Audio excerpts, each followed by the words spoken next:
কয়েকদিন আগে আমি আপনাদেরকে বলেছিলাম যে ইসলামী অঙ্গনের যে উপন্যাস আছে তার মধ্যে মাস্টারপিস হচ্ছে অদ্বিতীয়া। এই কথাটা বলার পেছনে বেশ কিছু রিজন ছিল। আজকে সেই রিজনগুলো আমি আপনাদের সামনে ব্রেকডাউন করব। অদ্বিতীয়া শুধুমাত্র একটা ইসলামী উপন্যাস না, বরঞ্চ এর বাইরেও এটা একটা জেনারেল উপন্যাসও বলা যাইতে পারে, যেখানে আসলে আমাদের সমাজের বাস্তবধর্মী বেশ কিছু বিষয়কে তুলে ধরা হয়েছে। এখন এইটাকে ইসলামী জনরার মধ্যে আমি মাস্টারপিস বলার কারণ হচ্ছে এইটা, বিকজ এই উপন্যাসটার মধ্যে ইসলামিক যে এলিমেন্টগুলো আছে সেটা গতানুগতিক কোনো ইসলামিক এলিমেন্ট না।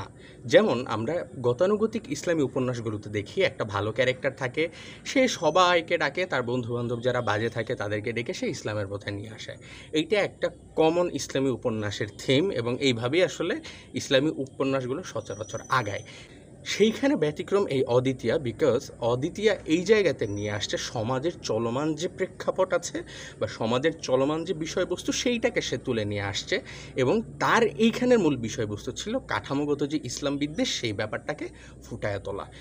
অদ্বিতীয়া উপন্যাসটা মূলত 4জন ছাত্রীর ভার্সিটি লাইফকে কেন্দ্র করে চলে, এবং সেখানে মোট 4জন ভার্সিটির স্টুডেন্টের যে জীবন কাহিনী সেটা নিয়ে আলাপ করা হয়। তবে শুধুমাত্র ভার্সিটির জীবন কাহিনীতে সীমাবদ্ধ থাকে না, বরঞ্চ ভার্সিটি হচ্ছে একটা মাধ্যম যেখানে এই 4টা গল্পকে সংযোগ করা হয়, এবং এই 4টা গল্পকে সংযোগ করার পরে সাজিদ হাসান মূল খেলাটা দেখান যে 4টা ভিন্ন ভিন্ন চরিত্র কিভাবে আমাদের এই সমাজে প্রভাব বিস্তার করে, এবং এই 4টা ভিন্ন ভিন্ন জীবন গল্পটা কীরকম হয়, প্রত্যেকে যে প্রত্যেকের থেকে নানা রকম অভিজ্ঞতা অর্জন করে, সেই ব্যাপারগুলো আসলে এখানে সাজিদ হাসান তুলে ধরেছেন।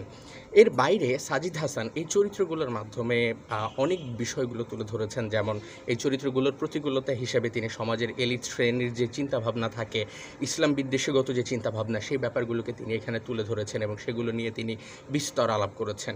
এবং আলাপগুলো এমনভাবে করেছেন যে কোনো ক্রমেই মনে হবে না যে গল্প থেকে বের হয়ে প্রবন্ধ সুলভ আলাপ, বরঞ্চ মনে হবে যে উপন্যাস কেন্দ্রিক যে আলাপ থাকে, উপন্যাসের চরিত্রগুলোর প্রয়োজন বোধে যে আলাপ থাকে, সেগুলো নিয়ে আসলে এখানে আলোচনা করা হয়েছে এই উপন্যাসটার মধ্যে। দ্যাটস ওয়াই এই উপন্যাসটা এত বেশি ইম্পর্ট্যান্ট, দ্যাটস ওয়াই এই উপন্যাসটা এত বেশি গুরুত্বপূর্ণ। এখন অন্যান্য উপন্যাস থেকে এই উপন্যাসটাকে আলাদা করার রিজন প্রথমত চরিত্রগত বিশ্লেষণ, দ্বিতীয়ত এইটার যে তিনি কাহিনীর প্রেক্ষাপটটা নিছেন, যে কাঠামোগত ইসলাম বিদ্বেষকে মানুষের সামনে রিপ্রেজেন্ট করা, সেটা জেনারেল স্টুডেন্ট হোক বা মাদ্রাসা স্টুডেন্ট হোক বা যে কোনো টাইপের স্টুডেন্ট হোক, তাদের সামনে তুলে ধরা, এই ব্যাপারটা আসলে সাধারণত আমরা দেখতে পাই না। দ্যাটস ওয়াই এটাকে আমার কাছে ইসলামী উপন্যাস জনরার মধ্যে থেকে আলাদা মনে হয়েছে। তৃতীয়ত ওনার ভাষা শৈলী, উনি যেভাবে কথা বলেছেন, একদিকে উনি সহজবোধ্য ভাষায় বোঝানোর চেষ্টা করেছেন, আবার একই সাথে তিনি অপরদিকে কথার যে গাম্ভীর্য থাকে সেই ব্যাপারটাকেও তিনি রেখে দেওয়ার চেষ্টা করেছেন। দ্যাটস ওয়াই আমার কাছে মনে হয় যে সমগ্র দিক বিবেচনা করে যে ইসলামী উপন্যাস জনরার মধ্যে এটা একটা মাস্টারপিস, এবং যদি সব কিছু মিলিয়ে সামগ্রিক দিক বিবেচনায় একটা উপন্যাস হিসেবে যদি চিন্তা করি, তাহলে এইটা ওয়ান অফ দ্য বেস্ট উপন্যাস আমার পড়া এখন অবধি। এখন কোয়েশ্চেন আসবে যে এই উপন্যাসটা কেন ব্যতিক্রম, বা এই উপন্যাসটাকে এত উচ্চ পর্যায়ে নিল কি?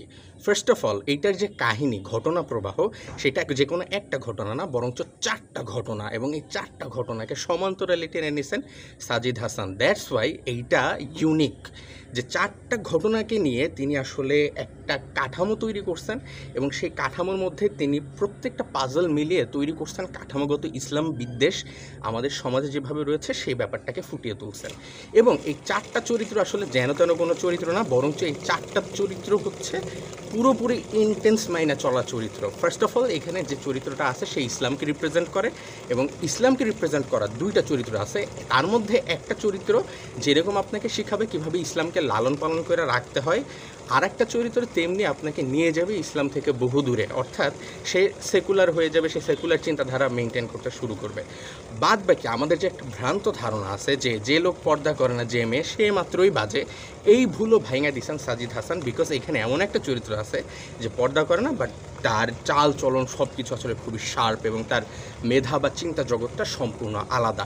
এর বাইরে একটা চরিত্র তিনি রাখছেন যেইটা আসলে সম্পূর্ণ ভিন্নধর্মী, বা সে জাজ করতে পারে, সে পুরো সব কিছু বুঝে দীর্ঘদিন যাবৎ তিনি ভুল থেকে শিক্ষা নিয়ে পরবর্তীতে তিনি সঠিক পথে চলে আসেন।